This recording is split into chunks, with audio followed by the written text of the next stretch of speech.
तो चलिए वीडियो को शुरू करते हैं।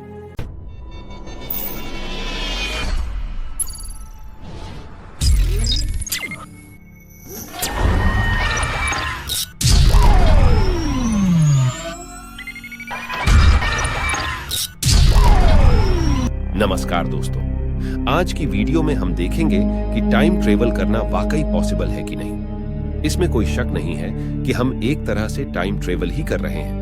अगर कोई शख्स अपने 1 घंटे को आधे घंटे में जी ले तो वह दूसरों के मुकाबले में आधा घंटा आगे होता है। टाइम ट्रेवल के कॉन्सेप्ट को सबसे पहले अल्बर्ट आइंस्टाइन ने अपनी रिलेटिविटी थ्योरी में पेश किया था, जिसके मुताबिक स्पेस में वक्त एक जैसा नहीं होता, क्योंकि टाइम स्पीड और किसी चीज के मास पर डिपेंड करता है। जिस तरह ऑक्सीजन एल्टीट्यूड के हिसाब से चेंज होता है, उसी तरह टाइम भी ऑब्जेक्ट की स्पीड और उसके मास पर डिपेंड करता है।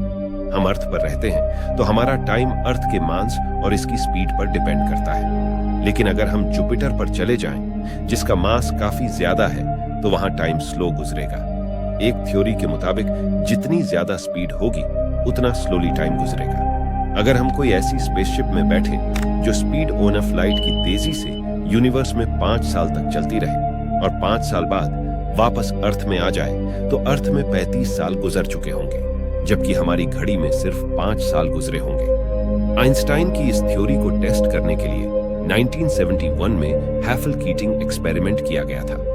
इसमें 12 क्लॉक्स को एक ही टाइम में सेट किया गया। 4 क्लॉक्स को प्लेन में लौट करके ईस्ट में भेजा गया और 4 क्लॉक्स को वेस्ट में और बकिया 4 क्लॉक्स को अर्थ पर ही छोड़ दिया गया। जब दोनों जहाज अर्थ का गोल चक्कर लगाकर वापस आए तो उनकी क्लॉक्स में काफी डिफरेंस देखा गया।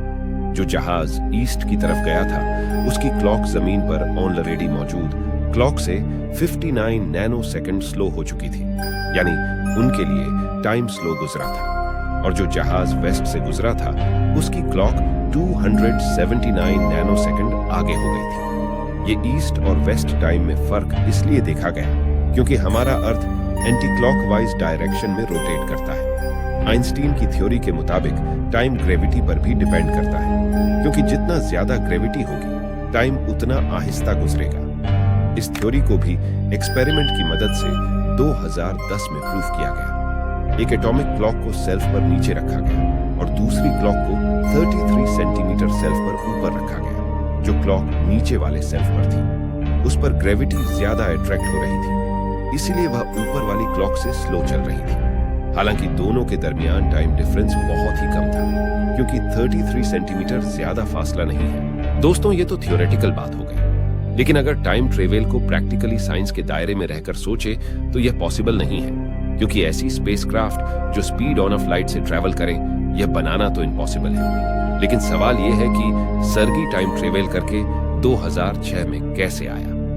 बेसिकली एक स्टोरी 2012 में एक यूक्रेनियन टीवी चैनल पर ब्रॉडकास्ट हुई। सर्गी और डॉक्टर की इस वीडियो में एक बहुत बड़ा लूप होल निकलकर सामने आया। इसमें जो डेट दिख रही है वह है वेडनेसडे 23 अप्रैल 2006 में, जो कि कैलेंडर के हिसाब से संडे का दिन है। इससे यह साबित होता है कि यह वीडियो अलग से रिकॉर्ड की गई है और टाइम बाद में ऐड किया गया है। इसके अलावा सर्गी की आईडी पर जो ईस्ट टाइम देखी जा सकती है, एक्सपर्ट्स के मुताबिक ये ईस्ट टाइम उस जोल की ईस्ट टाइम से बहुत डिफरेंट है।